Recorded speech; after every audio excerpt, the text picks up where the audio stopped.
pessoal, eu sou a Fabi, do Art Fabi Books, e estou aqui para falar sobre os livros que eu li no mês passado e retrasado, porque na verdade eu dei uma misturada, assim, eu fui pegando alguns livros porque alguns eu já tinha guardado aqui na prateleira, na minha pequena e grande estante, então eu peguei os que ainda estavam no meu quarto, que era mais fácil de falar, okay? São crianças da Praia Perdida que ficam presas dentro de uma redoma sobrenatural e todos os menores de 15 anos sumiram. Então você imagina um monte de criança presa num lugar, sem adultos. Não vou dar spoilers, mas tem um usina nuclear e tem tudo a ver com essa usina.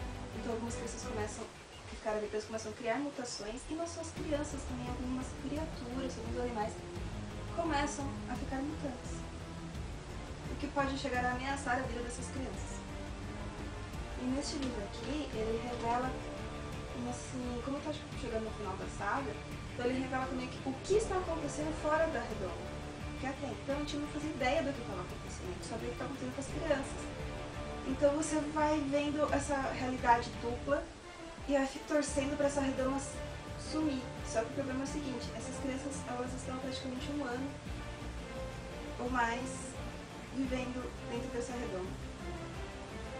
E elas estão muito tempo, essas crianças estão muito tempo vivendo dentro dessa redoma.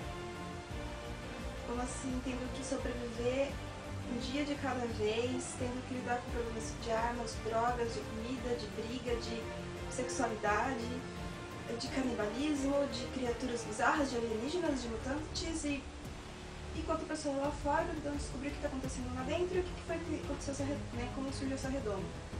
Então, na hora que essa redoma sumir, como é que essas crianças vão ser integradas ao mundo real? Como é que os pais delas vão aceitar elas se caso elas tenham matado alguém? Ou mesmo comido alguém na hora da foto? Então é complicado. Então, por isso que eu tô ansiosa pelo último livro. O tão falado livro de Larvas. E, sinceramente, eu não tava com tanta expectativa assim pra ler esse livro da Sally Gardner, porque algumas amigas minhas falaram que não gostaram, acharam enfadonho e etc, porque a leitura não prendeu, enquanto que outros amigos e amigas acharam incrível, fantástico, fenomenal. Então eu fiquei meio... oh shit. Aí eu falei, vamos ver. Tava em promoção no Bienal, tava olhando pra mim, olhando pra ele, comprei e li. Gente, eu adorei. É lindo. Em algumas partes eu cheguei a me arrepiar e eu realmente... a leitura me prendeu. Assim, eu entendo muito bem por que algumas pessoas não gostaram, porque o tipo de narrativa, ela pode se tornar enfadonha, e o tipo de história não é o tipo de história global que vai agradar a todo mundo. Até porque ela é narrada pelo ponto de vista do personagem, que é um garoto que tem um amigo sequestrado e precisa reaver e quer resgatar esse amigo, além de se envolver com toda uma falcatrua, todo um problema governamental político. Então, assim, sinceramente falando, eu não vou dar muito spoiler da história, é legal vocês lerem, então por isso que eu não vou falar muito. Mas, vamos dizer assim, pra quem curte assim, narrativas, histórias sobre a ditadura, ou sobre até mesmo o Holocausto, eu sei que não são coisas agradáveis de se ler e falar, mas pra quem curte a parte histórica, vai gostar deste livro. Porque aqui ela mistura o fantástico com histórias, com partes da história que condizem com essa época de ditadura, essa época de Holocausto, essa guerra fria. Então assim, é o Homem e a Lua. Isso lembra de vocês algum tipo de guerra, alguma rixa entre Estados Unidos e União Soviética? Lembra também, com certeza. Inclusive, só que assim, ela mistura com o fantástico. Então assim, ela faz uma alusão a tudo isso. Então é um garoto passando por situações desse gênero. Então, assim, eu que gosto de história, fiz essa assimilação. Em alguns momentos do livro, eu vi claramente na minha cabeça acontecimentos históricos referentes a esses que eu falei. E, então, eu gostei muito, eu achei, assim, muito forte. Então, me prendeu bastante. É esse daqui que todo mundo está falando, da Sofia Abraão, junto com a minha querida Carolina Munhoz, beijo Munhoz. E eu devo dizer que Adorei o livro, adorei a história, me prendi, eu queria rever muito. Inclusive, eu coloquei essa tiarinha em homenagem. Bonitinha, né? Elas escreveram de coração e alma ali, então esse livro é um pedaço delas. Leiam e cuidem com muito carinho deste livro. E assim, eu sei que todo mundo já deve ter lido resenhas, resumos sobre a obra por aí, então eu não vou meter muito a história. Pra quem não lê livro nacional porque tem preconceito, burrice, idiotice, tá? Leia, você está perdendo uma obra-prima fantástica, genial aqui. E, vamos dizer assim, esse livro eu recomendo muito porque a gente está passando... Antes, na verdade, sempre passou, mas eu tô sentindo que aumentou de uns tempos pra cá uma fase em que os jovens, não que eu não seja jovem, gente, mas assim, eu digo o pessoal, principalmente assim, que ainda tá na escola, tá no colegial, no ensino fundamental, que sofre com bullying, que sofre com aquela coisa, tipo, eu tenho que ser o que a sociedade quer que eu seja, e tá nesse problema, na questão quem sou eu, quem eu devo ser, e que se sente desconfortável vivendo na sua própria realidade. Este livro eu recomendo muito. Se você é daquele tipo de pessoa que acha difícil acordar todas as manhãs, sair da sua cama e encarar o dia a dia, tipo, as pessoas na sua frente, porque você se acha uma João Ninguém ou um João Ninguém, você se acha uma pessoa totalmente inútil e ignorada da sociedade, leia esse livro. Você vai se identificar muito e ele vai ter uma mensagem muito importante, muito linda pra você. Então leia e não se sinta assim, tá? Você é especial do jeito que você só ainda não encontrou o seu lema. Mas você vai encontrar. A Julia Moon, que escreveu Flores Mortais. Aqui dentro também inclui alguns contos que não são dela, são do são alguns contos do Vampiro Luar. Então assim, esse livro é lindo, é belo. Pra quem curte vampiros, pra quem curte este mundo da noite, das criaturas noturnas, das criaturas sobrenaturais e toda essa coisa assim de sexualidade, sangue e beleza e flores, vai adorar, vai amar. É super rápido de ler, gente. Eu recomendo. E a Julia Moon faz jus aos seus ancestrais, à sua cultura, então ela inclui muita coisa da cultura oriental aqui dentro. Então é lindo de se ler, é gostoso, você lê rapidinho. Inclusive, se você for ver, olha essa homenagem à Julia também, esse aqui, né, Julia? Olha aqui, Julia, titia Jill. Ó, homenagem também pra você, Feliz. E agora eu vou pegar um mais nacional. É o segundo livro de uma saga que eu estou apaixonada pelo Trono de Vidro. Tcharam! Que esse daqui, ó, Coroa da Meia-Noite. Gente, a Sarmas demais. Escreveu uma história perfeita de uma assassina que se envolve com a realeza e assim, ela fica presa no triângulo amoroso, que não é exatamente o foco, e ao mesmo tempo, assim, ela tá lidando com um rei totalmente corrupto, um rei totalmente filho da mãe, que detonou toda a linhagem dela. Toda a família dela foi morta por causa desse rei, e ela trabalha pra esse rei. E ela vai cada vez mais se questionando quem ela é, vai tentando descobrir cada vez mais coisas, vai se envolvendo cada vez mais contra a favor dos rebeldes. Ela encontra alguns amigos da época de infância dela, da época de treinamento dela. Ela lembra muito do primeiro amor, que foi assassinado. Ela sofre com a morte de uma personagem e ao mesmo tempo ela sofre por causa de outro personagem. Quando ela tá nas alturas, a escritura dela lá embaixo, no pior dos infernos. Então leiam, gente, leiam. Pra quem não conhece, leia a Trono de Vidro, eu recomendo muito. É fantástico, é incrível. E pra quem gosta de assassinato, sangue e conspirações, este livro é perfeito. Este livro da Ana Beatriz, grandão, chama Sombras de um Anjo. Gente, que anjos são esses que ela colocou aqui? Gente, sabe quem que se apaixonou por anjo? Desculpas, amor, Gustavo, meu namorado, eu te amo, mas eu me apaixonei por anjos aqui dentro.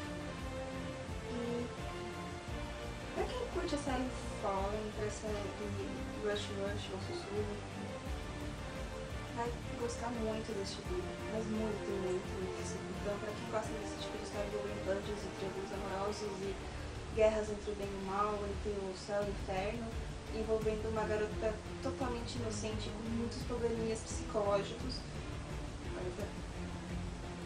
sério, vai amar. Eu amei, eu super recomendo, tive uma surpresa muito, muito, muito agradável. Sério, eu indico muito o livro. Além de ela ser uma fofa e ela ser extremamente novinha, ela tem 14 anos. Não sei se ainda tem, mas pelo menos aqui diz que ela tem 14 anos e eu conheci ela, realmente tem cara de novinha. Gente, esse livro me surpreende muito, eu leia. Eu sei que parece grosso, só parece. Você lê super rápido. Então eu recomendo muito.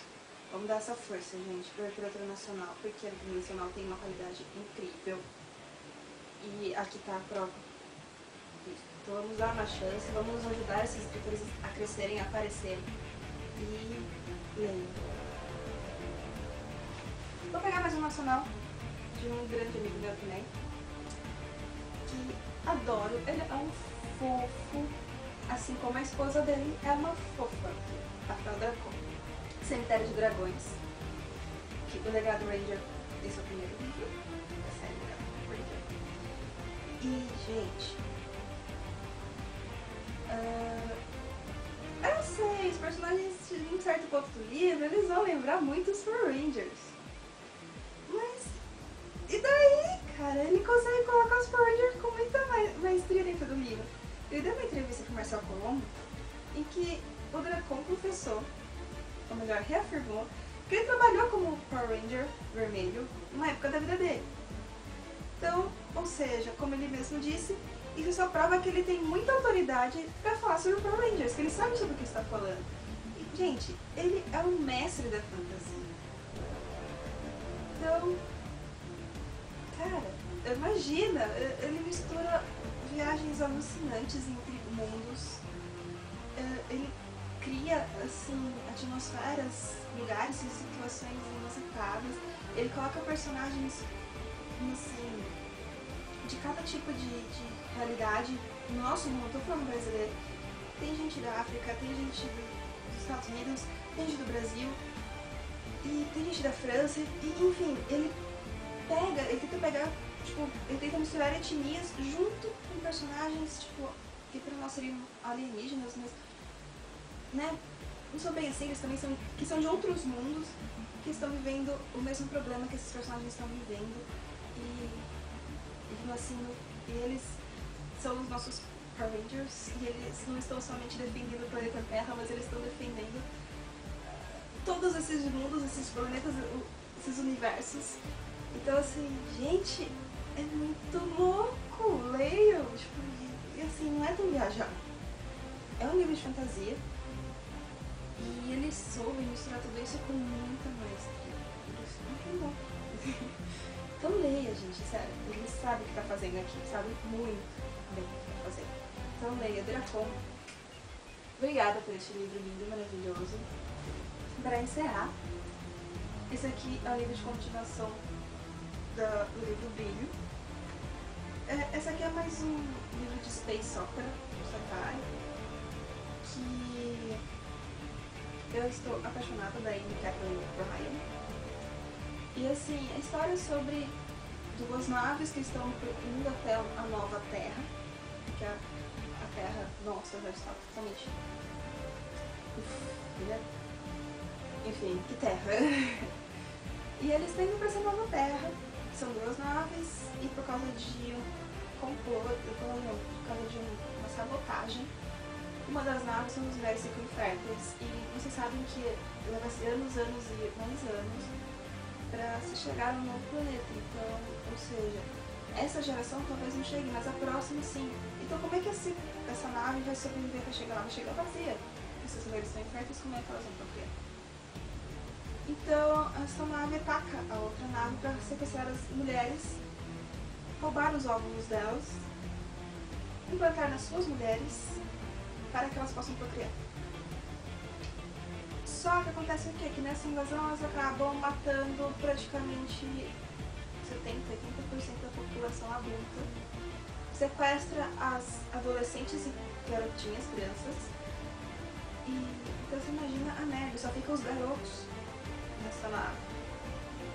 Eles tentam resgatar as garotas, e neste livro aqui as garotas, assim, elas conseguem voltar para a nave delas, junto com os meninos, só que elas encontram uma nave totalmente problemática, porque imagina garotos tentando lidar com isso. E sem mencionar esse problema dentro da nave, e a rixa entre as duas naves, tem um passageiro clandestino. E esse passageiro está puto da vida com uma das garotas. Então imagina as merdas que ele vai fazer e tipo, lembra. Vocês que gostam de livros com bastante conspiração, tramóias, romances, espaço, coisas totalmente que você fala. É genial, ela coloca a guerra pelo poder, só que são crianças brigando pelo poder, pelo controle, e tipo, e se elas não souberem controlar direito a nave delas, elas ficam presas no espaço, vagando sozinhas por aí. Olha a merda. Né? O espaço é meio grande. Eu acho que eu tô ficando viciada em livros em que adolescentes e crianças são colocadas em situações totalmente inusitadas de risco. É isso. Eu sei que esse vídeo vai ficar um pouco longo, porque eu tô falando de muitos livros. Só não falei de filme, mas filme deixa pra próximo. É porque eu ganhei 2 DVDs do meu namorado, do Em Chamas e A Culpa é das Estrelas, e eu vou assistir, assistir. E comprem os DVDs, Blu-rays e afins, porque tem extras. Extras, gente. Eu acho que é isso. Se vocês gostam de livros desesperadores, de livros cheios de sangue, de livros sensuais, de livros fantásticos, de livros fofos, bonitinhos, leiam todas essas aqui que tá. Você vai ter problemas psicológicos que nem eu. Tchau, gente.